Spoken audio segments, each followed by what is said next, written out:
प्यारे बच्चों, अब तक हम लोगों ने भारतेंदु हरिश्चंद्र द्वारा लिखित नाटिका श्री चंद्रावली से ली गई हुई यमुना छवि के लगभग 2 पदों का अध्ययन कर लिया था। आज हम सब उसके आगे के पदों का व्याख्या करेंगे। साथ ही साथ आप सभी प्रस्तुत पाठ का प्रश्न अभ्यास भी करेंगे। प्रस्तुत पद है, परत चंद्र प्रतिबिंब कहूँ, जल मधि चमकायो, लोल लहर लहि नचत कबहूँ, सोई मन भायो।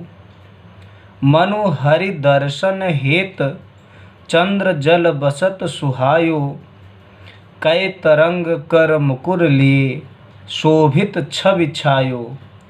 कै रास रमन में हरि मुकुट आभा, जल दिखरात है, कै जल उर हरि मूरति, बसत या प्रतिबिंब लखात है। प्रस्तुत काव्य पंक्तियों में यमुना के जल में पड़ते चंद्रमा के चंचल प्रतिबिंब का मोहक चित्रण किया गया है। प्रस्तुत काव्य में भारतेंदु हरिश्चंद्र जी कहते हैं कि चंद्र प्रतिबिंब, जल मधि चमकायो।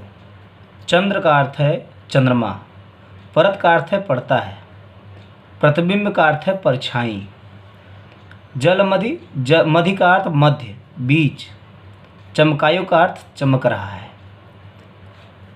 भारतेंदु हरिश्चंद्र जी कहते हैं कि चंद्रमा का प्रतिबिंब यमुना के जल के मध्य, यमुना के जल के मध्य चमक रहा है। चंद्रमा का प्रतिबिंब यमुना के जल के मध्य चमक रहा है। लोल लहर लहि नचत कबहूँ, सोई मन भायो। कबहूँ, कबहूँ का अर्थ जब कभी। लोल, लोल का अर्थ होता है चंचल। लहि का अर्थ है उठती है। कि जब कभी यमुना के जल में चंचल लहरें उठती है, तब उन लहरों के साथ मचलता हुआ चंद्रबिंब, मचलता हुआ चंद्रबिंब नचत, नृत्य करता हुआ प्रतीत होता है। नृत्य करता सा प्रतीत होता है।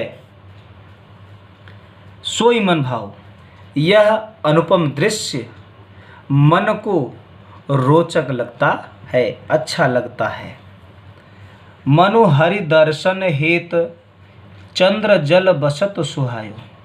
कवि कहते हैं कि चंद्रमा की मन को हरने वाली, चंद्रमा के मन को हरने वाली वह छवि ऐसी लगती है मानो हरि दर्शन हेत।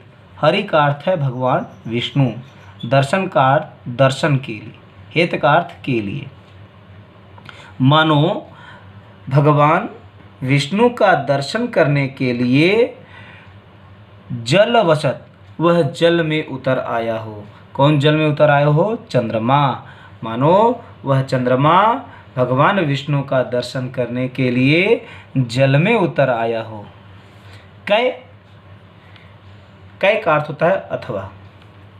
कवि के कहने का भाव यह है कि चंद्रमा यह सोचकर यमुना के जल में आ बसा है कि जब भगवान श्री कृष्ण यमुना के किनारे रास रचाने या यमुना के जल में स्नान करने के लिए आएंगे, तब उनके अनुपम रूप के सौंदर्य के दर्शन, उनके अनुपम रूप के सौंदर्य के दर्शन बड़े ही सरलता से हो जाएंगे, बड़ी ही सरलता से प्राप्त हो जाएंगे। कै तरंग कर मुकुर लिए, शोभित छवि छायो। कै का अर्थ है अथवा, तरंग का अर्थ है लहर, मुकुर का अर्थ है दर्पण। कवि कहते हैं कि चंद्रमा का वह प्रतिबिंब शोभित छवि छायो, चंद्रमा का वह प्रतिबिंब ऐसे सुशोभित हो रहा है या ऐसे सुशोभित होता है, चंद्रमा का वह प्रतिबिंब ऐसे सुशोभित होता है कि मानो तरंगों ने कर का अर्थ होता है हाथ, तरंगों ने अपने हाथों में मुकुर का दर्पण, तरंगों ने अपने हाथों में दर्पण ले रखा हो। कै रास रमन में हरि मुकुट आभा जल दिखरात है, या अथवा यमुना के किनारे रास रमन में, रास क्रीड़ा में रमे हुए, रास क्रीड़ा में रमे हुए हरि अर्थात श्री कृष्ण के मुकुट आभा, मुकुट की आभा ही जल दिखरात है, मुकुट की आभा ही चंद्रबिंब के रूप में यमुना के जल में दिखाई पड़ रही है, यमुना के जल में दिखाई पड़ रही है। फिर कहते हैं कै जल उर हरि मूर्ति बसती या प्रतिबिंब लखात है। कै का अर्थ है अथवा, उर का अर्थ है हृदय, मूर्ति का अर्थ है छवि या मूर्ति। भारतेंदु हरिश्चंद्र जी कहते हैं कि वह चंद्रमा का प्रतिबिंब ऐसे सुशोभित हो रहा है कि मानो यमुना, जल का यहाँ तात्पर्य यमुना से है, मानो यमुना के हृदय में भगवान श्री कृष्ण की मूर्ति बसी हुई है, मानो यमुना के हृदय में भगवान श्री कृष्ण की मूर्ति बसी हुई है। और या प्रतिबिंब लखात है, या प्रतिबिंब और उस यमुना के जल में, या का अर्थ उस यमुना के जल में, या प्रतिबिंब उसी का प्रतिबिंब, या का अर्थ उसी, उस यमुना के जल में उसी का प्रतिबिंब लखात है दिखाई पड़ रहा है, उस यमुना के जल में उसी का प्रतिबिंब दिखाई पड़ रहा है। तो प्रस्तुत पद में भारतेंदु जी ने चंद्र छवि का आलंबन रूप में आकर्षण चित्रण किया है। प्रस्तुत पद में भाषा ब्रजभाषा, शैली मुक्तक शैली, रस श्रृंगार रस, छंद छप्पय छंद, गुण माधुर्य गुण, अलंकार उत्प्रेक्षा, अनुप्रास और मानवीकरण अलंकार का भी प्रयोग हुआ है। अगला पद है कबहू होत सतचंद, कबहू प्रगटत दूरी भाजत, पवन गवन बस बिंब रूप जल में बहुसाजत, मनु शशि भरी अनुराग जमुन जल लोटत डोले, कै तरंग की डोर हिंडोरनी करत कलोले, कै बाल गुड़ी नभ में उड़ी सोहत इत उत धावती, कै अवगाहत डोलत को ब्रज रमणी जल आवती। प्रस्तुत पंक्तियों में हवा से हिलते यमुना जल में डोलते चंद्र बिंब का सुंदर चित्रण किया गया है। कवि कहते हैं पवन गवन बस, पवन का अर्थ है हवा, गवन बस का अर्थ है चलने के कारण, जल में यमुना के जल में, बिंब का अर्थ है चंद्रमा की परछाई, बहुरूप अनेक रूप। कवि कहते हैं हवा चलने के कारण यमुना के जल में चंद्रमा की परछाई अनेक रूप को धारण करती है। कबहू कभी सतचंद, चंद्रमा, चंद्र का अर्थ है चंद्रमा, सत प्रगटत सैकड़ों की संख्या में दिखाई देता है, कबहू तो कभी दूरी भाजत छिप जाता है, कभी चंद्रमा सैकड़ों की संख्या में दिखाई देता है तो कभी छिप जाता है। अतः हवा के कारण चंद्रमा की हिलती हुई परछाई ऐसी प्रतीत होती है मनु मानो शशि भरी अनुराग, शशि का अर्थ है चंद्रमा, अनुराग का अर्थ है प्रेम, भरी का अर्थ है परिपूर्ण, मानो चंद्रमा प्रेम से परिपूर्ण होकर जमुन जल यमुना के जल में लोटत लोटता हुआ डोले घूम रहा हो। ऐसा प्रतीत होता है मानो चंद्रमा प्रेम से परिपूर्ण होकर यमुना के जल में लोटता हुआ घूम रहा हो। अथवा ऐसा प्रतीत होता है कि तरंग की डोर तरंग रूपी रस्सियों के कारण हिंडोरनी हिंडोले करत करता हुआ कलोले गतिशील हो रहा हो। अथवा तरंग रूपी रस्सियों के कारण हिंडोले करता हुआ गतिशील हो रहा हो। अथवा ऐसा प्रतीत होता है कै बाल गुड़ी नभ में उड़ी सोहत इत उत धावती। बाल गुड़ी का अर्थ है बालक, गुड़ी का अर्थ है पतंग। अथवा ऐसा प्रतीत होता है किसी बालक की पतंग नभ में आकाश में इत उत इधर उधर धावती दौड़ती हुई सोहत सुशोभित हो रही है। अथवा किसी बालक की पतंग आकाश में इधर उधर दौड़ती हुई सुशोभित हो रही है। कै अथवा अवगाहत डोलत को ब्रजरमणी जल आवती। को ब्रजरमणी कोई ब्रज युवती, ब्रजरमणी का अर्थ है ब्रज युवती। को का अर्थ है कोई ब्रज युवती स्नान करती हुई। अवगाहत का अर्थ है स्नान करती हुई, डुबकियां लेती हुई अर्थात जल विहार करती हुई घूम रही हो। अथवा कोई ब्रज युवती स्नान करती हुई एवं डुबकियां लेती हुई अर्थात जल विहार करती हुई घूम रही हो। तो प्रस्तुत पंक्तियों में कवि ने यमुना के स्वच्छ जल में पड़ती हुई चंद्रमा की परछाई का अत्यधिक रमणीय चित्रण किया है। इस काव्य में भाषा ब्रजभाषा, शैली मुक्तक शैली, रस श्रृंगार रस, छंद छपय छंद, गुण माधुर्य गुण, अलंकार उत्प्रेक्षा अनुप्रास व मानवीकरण अलंकार का भी प्रयोग हुआ है तथा संदेह अलंकार का भी प्रयोग है। शब्द शक्ति लक्षणा है। अगला पद है मनोजुग पक्ष प्रत्यक्ष होत मिट जात जमुन जल कै तारागण ठगन लुकत प्रगटत शशि अविकल कै कालिंदी नीर तरंग जितो उपजावत तितो ही धरि रूप मिलन हित तासो धावत कै बहुत रजत चकई चलत कै फुहार जल उच्छरत कै निशिपति मल्ल अनेक विधि उठी बैठत कसरत करत। प्रस्तुत पंक्तियों में यमुना जल में छिपते प्रकट होते चंद्र प्रतिबिंब का अलंकारिक वर्णन हुआ है। यमुना के चंचल जल में पूर्णिमा के चंद्रमा का प्रतिबिंब पड़ रहा है। इस दृश्य को देखकर कवि के मन में अनेक उत्प्रेक्षाओं और संदेहों ने जन्म लिया।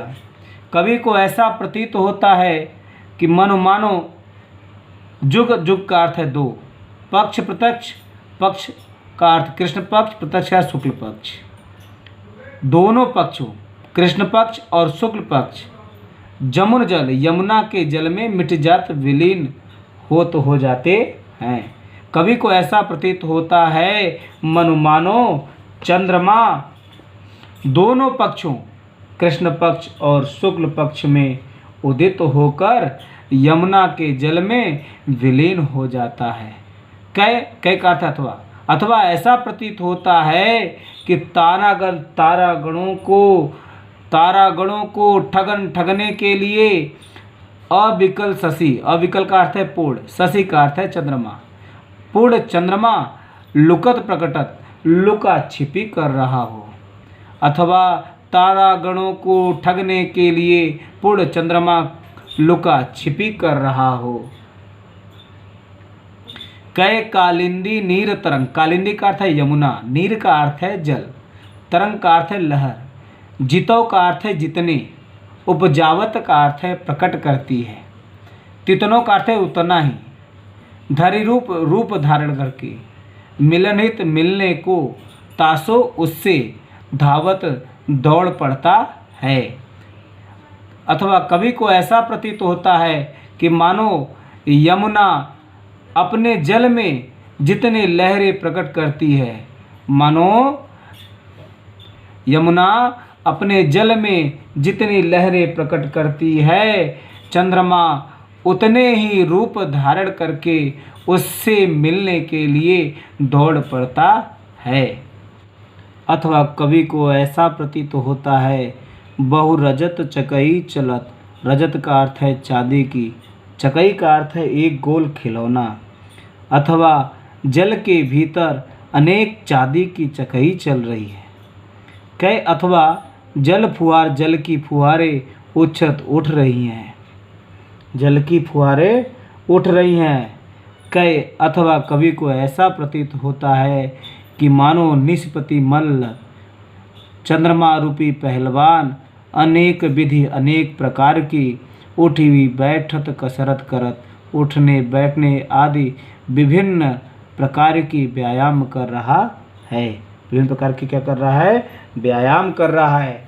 तो कवि के कहने का तात्पर्य यह है कि चंद्रमा और यमुना का जल, चंद्रमा का तात्पर्य चंद्रमा का रंग श्वेत होता है और यमुना के जल का रंग श्याम। तो चंद्रमा और यमुना का जल मिलकर असीम सौंदर्य का दृश्य प्रस्तुत कर रहे हैं। तो इस पद की विशेषता